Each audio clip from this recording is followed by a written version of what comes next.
Hello and good afternoon. Welcome to Fancy Football once again. And this is the weekend review of the top five league in Europe. And with me this afternoon is no other than the sport bishop Nonso Alenzechi. Nonso, good afternoon and how are you? Good afternoon to you, Fanzy. Good afternoon to you, the world at large. Come on, it's so long. It's just been less than how many days ago we left. But back here again talking about European football. Please, I hope everyone listening will give my flowers. But I think I got many of the predictions Don't right. worry, But we'll we'll come to come that to very that. soon. I will play some of your list. Don't worry, we'll come to that. Don't worry, don't worry. Don't just rush. This is what we'll be doing every week now. We'll be doing it every week. Absolutely, We'll extend it to next season as well. Okay, yeah, guys, we saw what happened over the weekend, and it's advantage Liverpool in the title race as it stands now. Liverpool are on top of the league yeah, standing, followed by Arsenal, followed by City. Uh, who saw that coming after what really happened? First of all, at uh, at Anfield yesterday, which shocked Liverpool. First of all, I think the way Brighton approached. In short, let me say this to people. This is the first time Jurgen Klopp is beating Brighton since 2019 at Anfield. yeah. Oh, Exactly. Last time out was a since 3-3 draw last 2019. season. Exactly. So, Last time I was a 3-3 draw last season, and then yesterday it's a battle to the finish. But like you did yeah, say, Liverpool got the job everybody, done. all of us thought it would be a whipping of Brighton, but most of us really Yeah, forgotten that Brighton have had an excellent run at Anfield. I think they've had better than any other team. You can better than City, better than Man U, better than Arsenal at yeah, Anfield. yeah, yeah, But what an excellent match! The likes of Musala, the likes of Diaz have to rise up to the occasion to save their team yesterday and put them at the pedestal of the Premier League. But this is what we find out when you come into the running. You see teams left, right, center trying to ensure that at the end of the day, winning at all costs. Winning at all costs. When I say winning at all costs, it means that no matter what happens, no matter how you play, no matter how the game goes, you have to pick up 3 points at this stage of the season when it comes to picking up points left, right, center in the absolutely. league. And apart from that, I still think that if Liverpool will be crowned champions come the end of May, their home record will have to play a major role. You also Exactly. talked about the fact that they haven't beaten Brighton in their home, but if you check that record, they haven't lost either.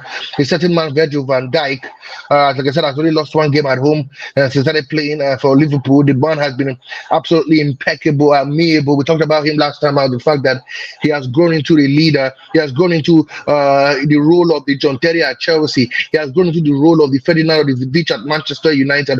He now understands what it means to be the leader and captain of this team and leader of the pack. I'm sure that on the day. As much as the praise will have to go to the likes of Musala, Ruben Diaz, Luis Diaz, I beg your pardon, and of course Ruben Neves, Nunes, Darwin Nunes, I beg your pardon, the guys who scored the goals.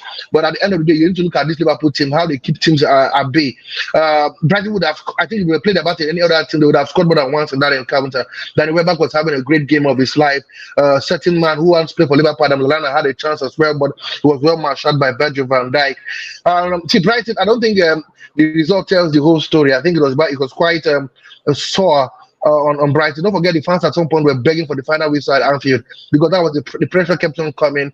It kept on coming, and by the time Liverpool finally got over the line, you could feel the sigh of relief from the Anfield Stadium. Everybody was like, we got there at the end, and that's how we felt playing against Brighton. Like you said, they've been tricky visitors against Liverpool and Jurgen Klopp, but it tells you stuff of champions. Even in games where yes, you'd expect Liverpool normally to to snatch to snatch our chances, to struggle against teams. They found a way just to get the result done. It's not the creatures of result 2-1. It was a bit scrappy, but it was effective and efficient. Salah bang that Luis Diaz. You saw the goal by Luis Diaz. You see that they wanted it more. The drive, the passion.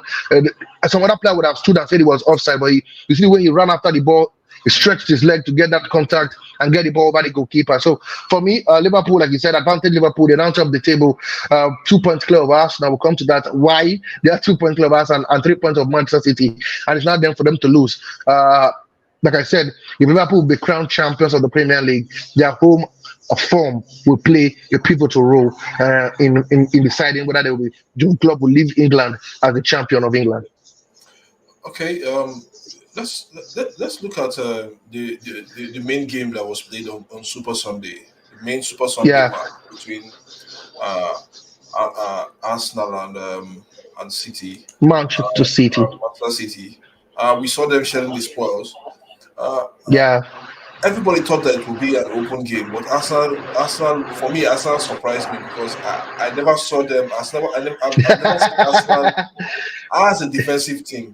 Not I that they think- necessarily pack they didn't pack the absolutely. balls, but the way tactically, I thought that Arteta got it spot on. You can see the Yeah, man-to-man marking, the way Arsenal defended the zone, forcing City to play sideways, and which is once you yeah, start forcing City to play sideways, you know that there's a problem. And the only way to force City to play sideways is to go at them. Don't give them that chance to settle down into the team or to mark man each of the players as the match go. And and at the day I was really disappointed in Pep, who was saying that Arsenal okay. were a little bit defensive. So what does he expect? What I expected. Anyway, first of all, let me say this. I know this is a bit. I think for us now, they have shown mental strength. You know, a typical Arsenal team at this stage of the season at the Etihad, like I said, they've not won there in over 16 years. Would have capitulated with the pressure. That Man City had thrown at them. Man City threw everything, including the kitchen sink. They were pressing hard. They huffed, they puffed. But Arsenal were very solid, well organized. They covered all the spaces, like you said. The pressing as well was fantastic. Kudos have to go to Martin Odegaard. I never knew Arsenal could press for 90 minutes. I never knew Arsenal could defend and be physically and mentally concentrated because they concentrated for 90 minutes. And Kudos, like you said, it's not really they even packed the ball. They had their chances. Even Lisandro Trossard was a bit let's say pragmatic. Instead of trying to be too intricate and a bit selfish, where he got the ball and tried to get past one or two players, and then he tried to smack the ball past Stefan Ortega. Ortega. Yeah. Arsenal would have gotten a goal, but unfortunately, like I said, both teams cancelled each other out. Arsenal defensively were solid. I think they took a cue from what Liverpool did at them. Defend very well, press very well, and then the long ball behind the back line. If you look at Man City, no, I've said it. I'm not saying like a broken record that those guys can't run to save their life. They hate to be put at their paces. It's one of their worst. When you put Akonji very heavy, Ake was very heavy. Diaz heavy. Even Akonji play a right back. So if Saka was a bit, let's say a bit more fitter than what he was, I think there would have been some joy there. But unfortunately, he wasn't as fit. You could see that he was snatching at chances. Sometimes he was looking uninterested, maybe fatigue taking his place. But defensively, once I gave about Saka is that he put in a shift in. You could see him working for the defense, tracking back, going for all lost ball. Gabriel Jesus as well, who we all know as an attacking player, also putting a shift in defensively. That's how they took a risk when they got in Trossard and Martinelli, and it almost paid off. If Trossard was a bit, like I said, smart or a bit unselfish to let that ball in for Martinelli, they would have won that game and would have been the perfect smash and grab a pistol. Everybody would have said, okay, you want to beat Man City, that's the perfect way to do it. But like I said, two managers who know themselves very well, play similar kind of football, have from the same school of thought. If you have more the possession of the ball, you don't lose games. For a team like Arsenal, who, like I said, typically would have capitulated. Man City Arsenal is Man City's biggie boys. Man City can close their eyes all day long and beat Arsenal every other day of the league of the week, especially at the Etihad Stadium. And for Man City to struggle, and even Pep to say they were a bit defensive, tells you how well Arsenal were very, very solid in defense. And wow, I couldn't have to go to Arsenal. No, if there was any question about their mental strength, there was any question whether they were ready to challenge in this Premier League running. It showed that this team have matured. They can now, from last season, they have learnt the hard way. For a team who lost over 12 points in less than how many games, they have learnt the right way. And Arteta seems to be building something that is very juicy. So Arsenal fans, brace up. This race is on air. As much as we said earlier, it's advantage Liverpool, but we should be sincere. Arsenal have come of age. They look like a team who took 4 points off Liverpool, 4 points off Manchester City, 4 points off Manchester United as well. You know, Oh, they it not, they tells not you play, that they not play United already. They've they not don't played play United United. second leg. I'm just as okay. Let's wait and see. But the big boys, they are still not. They've not lost against the top five in a very long while. Tells you that's character personified. Even for the purple pack before December, where they lost two straight games, they should be pretty far away from the rest of the pack. But Yeah. Arsenal for you, I think that they've grown, they've matured. Kudos have to go to Arteta. The boys will be gnashing their teeth, feeling that they should have got more from that encounter. I think so as well. But like I tell you, Arsenal will take that point all day long. It's a golden point. It's better than having absolutely nothing. It's better than being smashed at the edge of as it always would have been. And most importantly, it's like poking your eyes on Pep as in Pep. We're ready for the running this time around. Okay, I want to talk about two things. So, one on both are on Manchester City. First of all, Yeah. why do you think that City failed to be adventurous in that encounter? Is it because they were afraid, or rather they were cautious in the match? I think they were conservative. Come on, the quality. Like, see, let's be sincere. Man to man, man, this Arsenal team they ooze quality. From Bukayo Saka, you see that No, power from I Odegaard for think Trossard. no, I know, but man to man, I think we should be careful. We should be Man very City are very careful. better, we know. Man Yeah, City are better man to man. But this Arsenal team have, from what we've seen in the past 2 3 years, this team has grown. Martin yeah, Odegaard on paper is the best midfielder in the Premier League in the past 2 seasons. Not even Kevin De Bruyne, who has been in and out of the hospital. The numbers and the stats proves it. Goals, assists, chance created. You look at Bukayo Saka, who seems to be the page poster boy in England at the moment. Still with that Arsenal team. And then all of a sudden, Cahaves, who we thought was empty and gone, an empty barrel, is scoring 5 goals in 5 games before the game against Manchester City. So, like you said, as a Man City were trying not to get ahead of themselves, not to be too adventurous, leaving themselves hot at the back. Don't forget, like I said, Pep knows his weakness, and his weakness is the pace at the back. And when you play the way Pep wants to play, you tend to have that problem. He had that problem at Barcelona when he had Puyol and Piqué. They were not the quickest of players. And when Di Maria had a go at them, they stutter and fall. We saw Puyol doing the stretches. I don't take us back to the Spanish days. So if you ask me, that is always his problem. Even at Bayern Munich as well, he tends to get players who are very heavy, but are good with the ball technically. They can pass the ball like they are midfielders. They can pick a pass. Look at the way what he turned Kimmich, who was a right back into. They started passing the ball quickly, and that is what for you. So that is always the weakling. And Arsenal's strength is the attack with the pace and the power in front of in the front of those teams. So I think he was a bit cautious. It's like like we say, trying to throw the bad water without the baby, not getting too adventurous and end up spoiling the whole tea party. But trying to take out all the cockroaches, clean the tables, and ensure that the saucers, the tables are still in the right places. So Pep would take a point all day long than taking a loss, So I think he was being cautious, being very careful, very conservative, because he knows the qualities Arsenal team can, and they can hurt him. We saw that in the first leg where Man City, were hurt just at the death from that deflected shot from Gabriel Martinelli, and he didn't want history to repeat or turn that to strike twice. okay. The second one on City is Erling Haaland, and Roy Keane described him as a League Two, as a League Two, as a League Two striker. I knew we Not were going to go necessarily. there. I just knew. I'm waiting for you to go Uh, there. Roy Keane described him as a League Two striker, and I a little bit agree with Roy Keane, and this is why I agree with Roy Keane. Roy Keane said he has all the qualities of a striker, but he needs to add more all-round play. I think for Erling Haaland, he doesn't have an Absolutely. all-round, and that is why for him to become a top Premier League consistent striker like the likes of Wayne Rooney, Thierry Henry, the likes of Andy Cole, the likes of Sheringham, the likes of uh, Alan Shearer, Michael Owen, you have to be an all-round striker, Yeah. not just wait for the Yeah. ball to come for you inside the team and finish. Even we know of a certain player that has only scored one goal inside the box.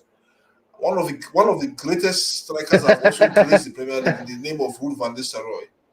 But Yeah. when you see the way Ruud van Yeah. Nistelrooy play, he picks player, his hold-up play is excellent than any other. In short, I think there is no other Premier League player in history ever that has a good hold up play than Ruben van Nistelrooy. And once A he hold better the hold ball up and play. turn, he's gone. Yeah, He knows where. Yes. So I yeah. just think that Eddie Haaland is not using the advantage he has. In that match, the ball was looped to him several times, and he couldn't just manage that hold up play. So, what do you think about this Enrique statement that he needs to develop other aspects of his game? I totally agree with Roy Keane. To be sincere with you, Haaland has been like this since he joined Manchester City. And I was quite surprised why he's this poor with other aspects of his game because at Borussia Dortmund, he was a one-man wrecking machine. He was one, every time he picked the ball post to post and bully past defenders and hit the ball at the back of the net. But in the Premier League, something has gone, something is off. And I must agree with you. Something is definitely off. And why do I say so? Let's be realistic. Aerially, he's not the best. He's not the best when it comes to competing with defenders in the air. His hold up play is absolutely terrible. When he wants to play this 1-2 with the only player he seems to have gotten that understanding with is Kevin De Bruyne. He tends to struggle to combine with any other player in Manchester City sets. But it's something that he's got. He's an outright finisher in front of the box, in front of the goalkeeper. He knows how to score goals. He scores when he wants, how he wants, and he makes it look so easy. Goal scoring, the art of goal scoring for him is one of the easiest things for him. But apart from that, he needs to improve. I quite agree with Roy Keane. I heard him say that, and I'm like, finally, somebody's even thinking the way I'm thinking. He watched the game against Arsenal. What he was doing was trying to fight Gabriel Martinelli and William Saliba. He looked more like a fighter than a footballer. He was trying to bully, he was pushing. Gabriel had the better of him. And you could see that at some point, this guy had to play bouncer. Pep Guardiola had to play bouncer at the end of 90 minutes to separate him and Gabriel, even though they say all is well that end where they had to end with the embrace. But it was totally awful yesterday. If I would pick the worst massive player on the pitch of play, it was Erling Haaland because he practically did not do anything. He didn't create chances, he didn't run. And when he don't get the chances, he's very terrible. Yes, when he gets the chances, he's unplayable. But without the chances, he's really bad. So I think he needs to improve, especially his hold up play. The guy is very bulky, he's big. For a player who is so big, his hold up play should be his forte. Look at Giroud. The ability to hold the ball, to bring other players into play. He needs to improve on that. He's got the ability to do that. He also has the ability to to hold up like a bully. He has the ability to create. The guy has got a good pass. We saw that at the early stint at Manchester City. So maybe he's too relaxed because of the quality behind him. When you look at the back, you see Phil Foden, you see Kevin De Bruyne, you see Bernardo Silva. That team oozes quality, absolute world-class midfielders. But at the end of the day, sometimes the striker you need to be. Look at Aguero. He played with some of the best midfielders. But sometimes it was the Aguero show because he took games at the scope of their neck and turned things around. So for me, I quite agree with Aguero, with Roy Keane. Sometimes he play like a League 3 player. I think that bad. Watching him play is that bad. But like I said, when he turns the style, when he gets the right pass, and then all you can say is Erling Haaland does it again. Then he gets the right pass because the finishing is out of this world. But apart from that, there are a lot of work to be done. I think a lot of improvement for him to be done to get to the echelon, to the pinnacle of world football. Okay, let's move on from England to Germany. I think if you look at our headline, Bayern concede title to Bayern. Is it now done? Let me just throw in some stats. Let me just throw in some stats before you go on. The last time Bayern Munich failed to win the league, one man was playing in Millwall in League 2. Do you know who that man was? Millwall League 2, an English player. Yes, a certain English player.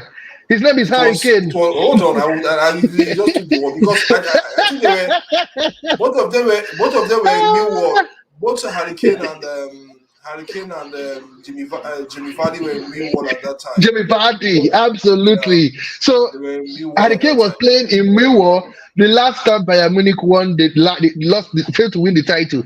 Voila! One season after he joins the team, Bayern Munich have failed. So now, what does it mean? The only hope of silverware for Bayern Munich right now has to be the Champions League. They are dumped out of the German Cup. It's obvious. They're now. Come on, man. 13 points at Bayer Leverkusen. And for the coach like Thomas Tuchel to sit in front of the press, I don't know whether it's the right decision to make. Maybe there are some games still to be planned. It's not mathematically done.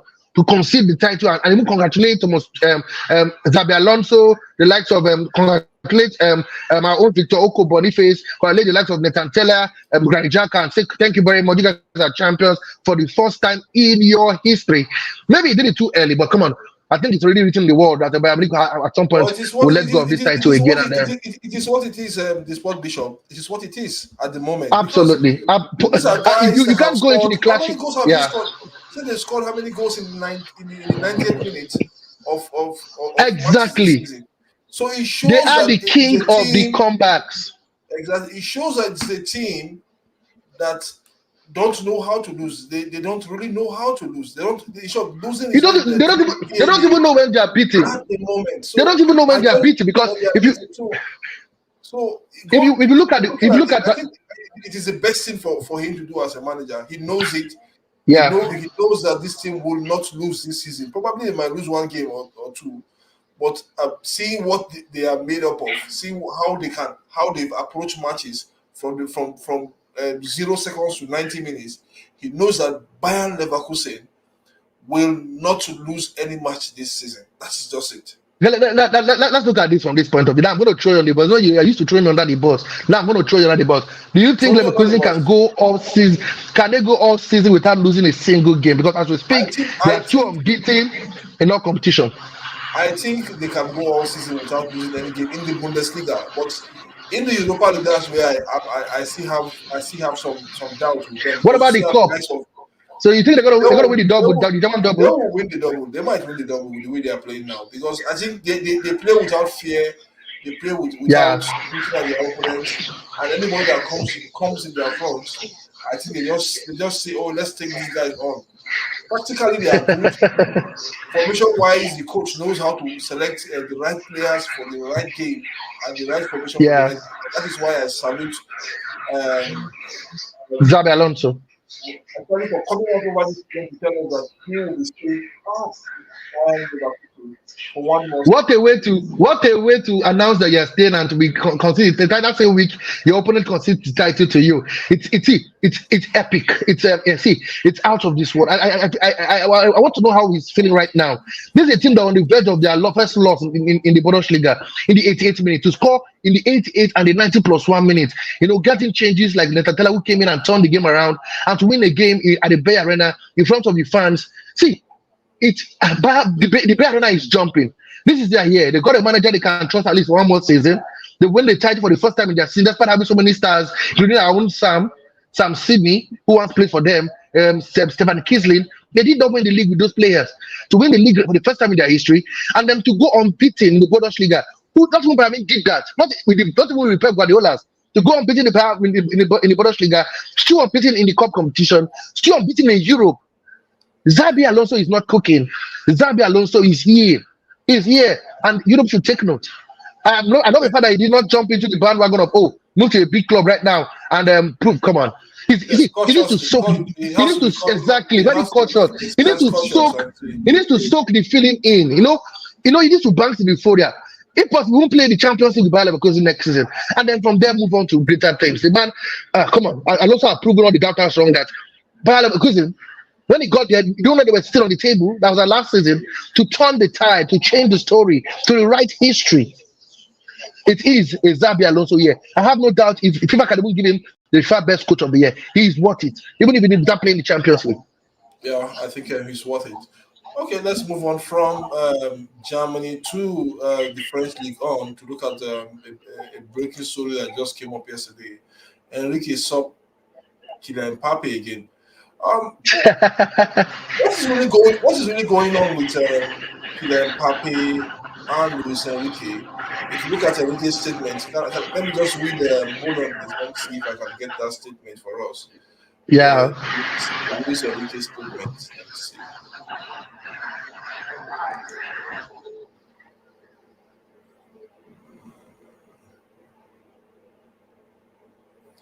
So if you look at that Luis Enrique statement yesterday, let me see if I can get it out for us. Just hold on, guys. Let's pop out the Enrique statement.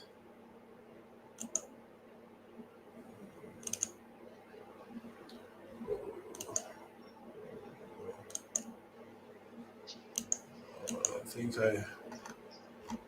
do I have that statement here? Hold on.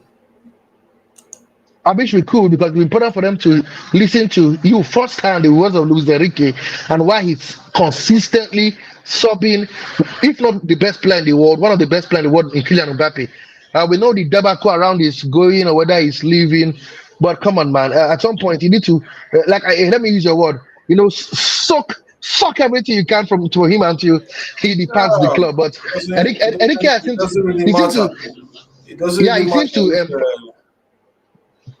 Now it's a case of whether Enrique is right or wrong. Because some of the bookmakers are like, okay, let's start life without Kylian Mbappe. Let's see whether Mbappe can, we can it's play not good all about football at them. it's not all about starting life without Kylian Mbappe. Or It's is it about a case of ego between Luis Enrique and Kylian Mbappe? Because don't forget, no. I Enrique think has it's a a huge case of ego, a I huge when think I I was think playing football. yeah. I think the problem. Yes, Enrique had such ego as well. I think the problem is Enrique and the club president. And I just think that Okay. I just think that they shouldn't be prejudiced when it comes to. Okay, I think I've seen that story. They shouldn't be prejudiced when it comes to. Uh, um, let's see if we can put up. Okay, But to be sincere okay, with you, I think from the president, he's looking at it from a different ball, a business, from the business aspect. That's the word, business aspect. That's where he's looking at it from. But let listener get to see exactly the words of Luis Enrique, because I think it's very key, very important. They hear firsthand what Luis Enrique is saying about that big story, because it's very important. I wish we could pop it out as quickly as possible and get them to see why Enrique is saying yeah, what he's saying and why he this is keeps what it is. repeatedly, exactly, I think he said this. why This is he's what he says. repeatedly, he's repeatedly. Enrique was asked. I think it was a 2-0 victory against Marseille yesterday, and the leaders. Yeah, I think his decision to substitute him uh, for Ramos in the 65th minute. Goncalo Ramos. Yeah, Ramos. Okay, this is what he said. He said it is the same music every single week. Every single week, sorry, the same music. It is boring. I am the manager. I make the decision every day, every week. I am going to do the same until the last day in Paris. I always try to find the best solution for my team. Even if you don't understand the decision, I don't care. I don't care at all. That's what he said. So I just think that I mm. just think that for him for him to come out clearly to tell us this, I think there's just something behind the curtain that is not really telling us. But this is football, Exactly. and this is what it is. Either it is business wise, like you said. I Yeah. think it's either it is business wise, and the president El Khalifi tried to tell Mm. Mbappe, "I am still the owner of the club. You can't be wealthier than me. If you are better than me, I will be the one running the club." Or is Enrique trying to tell Exactly. Mbappe, "Yes, you are leaving, but you have to follow my rules and regulation, not to also dent the dressing room that he will be leaving." Because if they do accept his But they are the shenanigans, one. some They other are the players can one follow trying suit to when he dent leaves. this guy. They are the one trying to dent the dressing room. They trying to instigate players Okay. against. For me, with these decisions that they've been taking. But that's that. I But think but but, but, he but is let the me manager of the sincere club. quickly. He brought in Goncalo Ramos the last 2 weeks. Goncalo Ramos came in and scored the winning goal, 1-0. He brought in Goncalo Ramos again in this last game against Olympic Marseille. He came in, he scored his strong goal that won them the game 2-0 against Olympic Marseille. So we can say for every decision he has made so far, it seems to be right. But would that affect the psychology or the psyche of Mbappe heading to the Champions League? Because we know if there's going to be any chance for Paris Saint-Germain to do well in the Champions League, Mbappe has to be 150% ready. That's my problem. Hope this, For with sure. all these shenanigans going on, this hula baloo, it's not affecting Mbappe's focus on winning the Champions League before he leaves. Because if he does, it drops their chance of winning the Champions League by as high as 30 to 40%. That's my own take. So, but so far, like you said, he is the coach, Luis Enrique. He's got a huge ego as a player, as a coach. He's won things as a player, as a coach. So far, his substitutions have brought the results. But hope that does not have an effect on their Champions League run, because Mbappe is PSG and PSG is Kylian Mbappe. At the moment, I think you're right. At the moment, Absolutely. it's what we've No, seen. go ahead. Check their goals in the Champions League. The man has scored this 6 out of their 8 or 9 goals he scored in the Champions League. The reason they are playing the quarterfinal is Kylian Mbappe, and he scored in the both home and away against a certain Real Sociedad. And the guy is an absolute beast. Watching him Yeah, he play is. makes me go bonkers. So the reason why Madrid will fork out that amount of money to sign, get the signature. So as much as Luis Enrique is trying to be the boss, let that his bossiness don't affect his chance of winning the Champions League this season. That is my 2 cents. Okay, let's go quickly. Let's see what your crystal ball, whether your crystal ball was right last week. Last week, Yeah, let's check them. all the Yeah. let's take them. Let's look at them. But I just hope that at the end of the day, somebody has to pay to fancy football for every wrong predictions you have made here. But let's see what will happen at the end of the day. Let's look at the weekend score. Um, Yeah.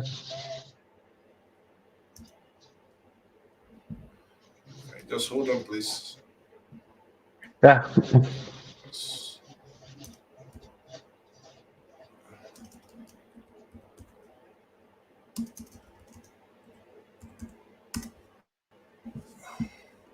So, but I know the Sport Bishop got some results right over the weekend, and some Yeah. uh, So are just there. So some let's see. So mm, let's start with hold on. Let's see where you started from last week yesterday. The video yeah. is still coming up. Let's see. I just want to play that 2 minutes video for you so that you know where you got it right and where you got it wrong. Absolutely. So let's see where you got it right and where you got it wrong.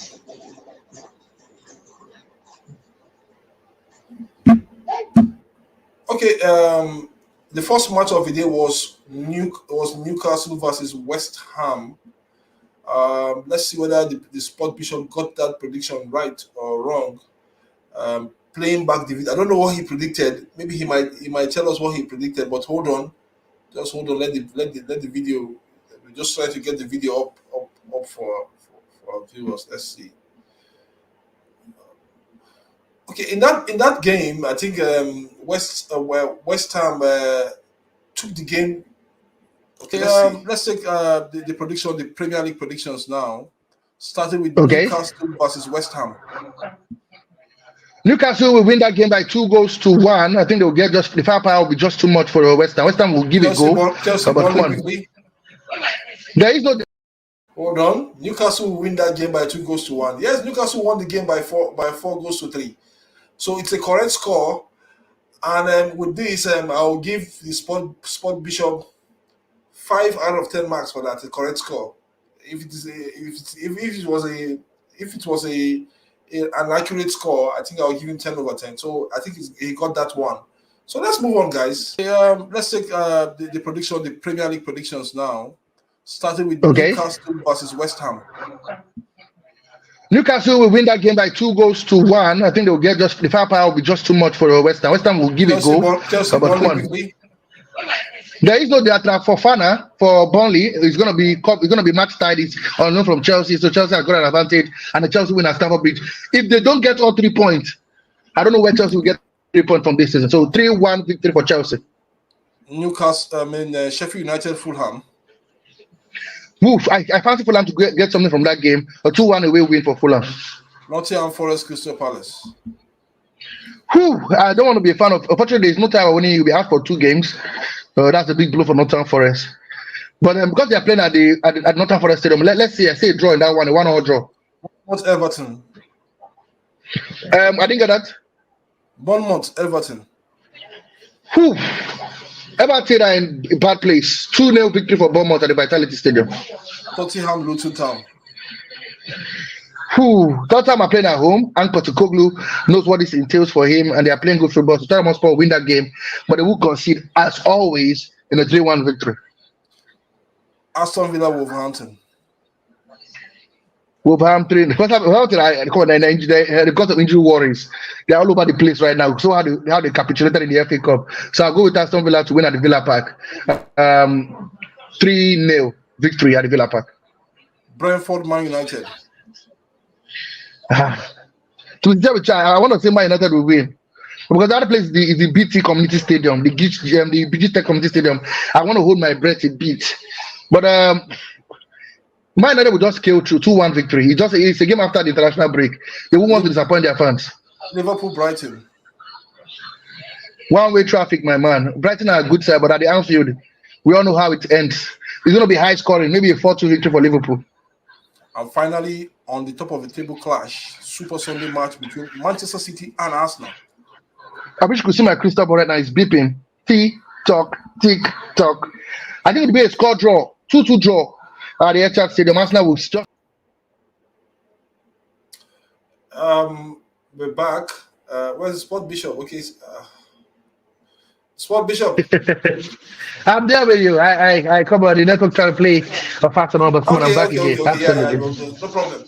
Okay, we have Newcastle, West Ham. Correct. I predict You predicted a 2-1 victory a 2-1 for Newcastle. for And Newcastle. Yeah. you ended in a 4-3 victory for Newcastle, thanks to a brace from Harvey Barnes and 2 penalties from Alexander Isak. the Swedish striker Alexander Isak.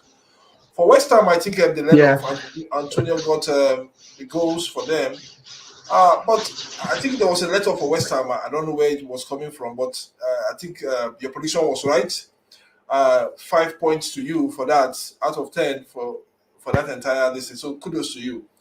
The next game. Thank you very much. This is what I do. Yes. The next match of that day was Chelsea, and you expected Chelsea to win because you said if they don't get 3 points in this match, where else would they get 3 points? I'm quoting you what you said. So for that match, it was a 2-2 draw. Chelsea, Burnley were even 1 man down in the first half, but Chelsea couldn't really take the advantage. And also without their coach. And also there was no without Vincent their coach, Company as well. Vincent Company he received a red card too. So, but this is what it is as well. So Chelsea let you down in that match, and at the end of the day, they let me down. No point for you at the end of the day. So Sheffield United, no point, please. Fulham, no point for me at all. No point. So Sheffield United and Fulham, they shared the spoil 3-3 at Fulham. The Bramall Lane. Yes, at the Bramall Lane, and your prediction was a 2-1 victory for Fulham. So no point for you as yeah. Well. For Nottingham Forest and Crystal Palace, they also shared the spoils. I think there's no point for you in that match too, because you predicted no point for me at all. I thought Nottingham would win. No yeah. Point. Yes. So that is it. So Bournemouth, Everton, it was a 2-1 score. We thought it would be a riot from Bournemouth. Looking at how Everton have been so far so good this season, they've been blowing hot and cold. But there's a point for you in that match. I think your prediction was slightly a 2-1 victory. I think it was a 2-1 victory for you. So I got it 100%. That one 100%. 10 points. So for Spurs versus Luton Town, you predicted that Spurs will concede a goal, and which they did 2-1. But the scoreline was supposed to be 3-1, a 3-1 victory for Spurs. So you get 5 points for that. Yeah. Moving on to Aston Villa and Wolverhampton Wanderers, you get 10 points, accurate score 2-0 for that. So absolutely accurate score. Yes, we give that to you. So we looked at the United game, and you predicted the United 2-1 victory to skip through, and the match didn't really come alive for United until the 90th minute when Mason Mount got his first goal for the club, and at the 99th minute, Brentford equalized. Brentford were the better side in that match for the whole of 90 minutes until towards the end. So that is what it is. At Anfield, you predicted a win for Liverpool, a 2-1 win for Liverpool, I guess. I don't know what you predicted, but a win for Liverpool. I predicted a 3-1 win for Liverpool. A 3-1 but that game ended 2-1. 2-1, so you get the 5 points. You get the 5 points for that. So finally, you predicted a draw, 2-2. I guess is it a 2-2? A 2-2 I predicted a 2-2 against Man City against Arsenal, and I got a goalless draw. Okay, you got a goalless draw. So I will give you 5 points for that because you see ended in a draw. So the Sport Bishop, well done for this weekend. I think you've done well. So I've done well. At least I have above average. So anything above average is a pass. We'll look at week 30. So our prediction will be the Premier League and the La Liga so far in this last running. Yeah. So all the matches that will be going on there. So the video for Utati should be out unfailingly by tomorrow or next, hopefully. Tomorrow, yeah. So, what's your final take about what happened over this weekend? I think it was a perfect weekend for me. We saw goals, we saw some red cards, we saw some massive comebacks, we saw some resurgent teams. We also And we also saw saw Juventus um, lost again once more. We also saw Juventus lost to Lazio once more in the Italian Serie A. They might not yes, go we for the saw a Champions League this year demolition. with the way. Yes, Exactly. We saw a demolition of Napoli as well. So, exactly, where by is Napoli Atalanta going as to? well. So, So we don't by know. Atlanta, yeah, our two Nigerian brothers, Victor Osimhen and Ademola Lookman, both in action. So, it was a week to remember. Absolute, what a week. What a week. We saw, let's say, a coronation. It was a coronation for Bayer Leverkusen before the real coronation by Thomas Tuchel. So it was a weekend of so much sports, goals, excitement. I would just hope by next weekend they should bring more. Because I tell you, from now to the end of the season, the running for the titles in the top five league in Europe will be really exciting. I can't wait. I can't really wait. We also saw Rodrigo in the Spanish La Liga. Scored Yeah, two goals, two fantastic goals. What I think for me, I think those goals were out of this world for Rodrigo. I think Rodrigo is one of the top what a wingers player. in Europe. Yes, what a player. Top Absolutely, wingers what in a Europe. player! The boy has grown.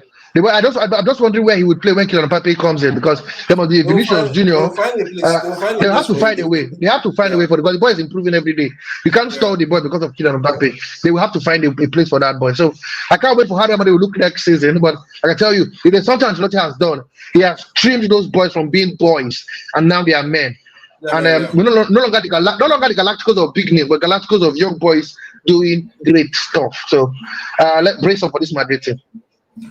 Okay, praise God for this part. So we have come to the end of the show. Kindly subscribe to Fancy Football. Hit the notification bell and smash on the like button to continue to help us build this channel. We'll see you on Friday live. We'll be live on Friday. Hopefully, no, we'll be live on Thursday and Friday as well. So every other video Yeah.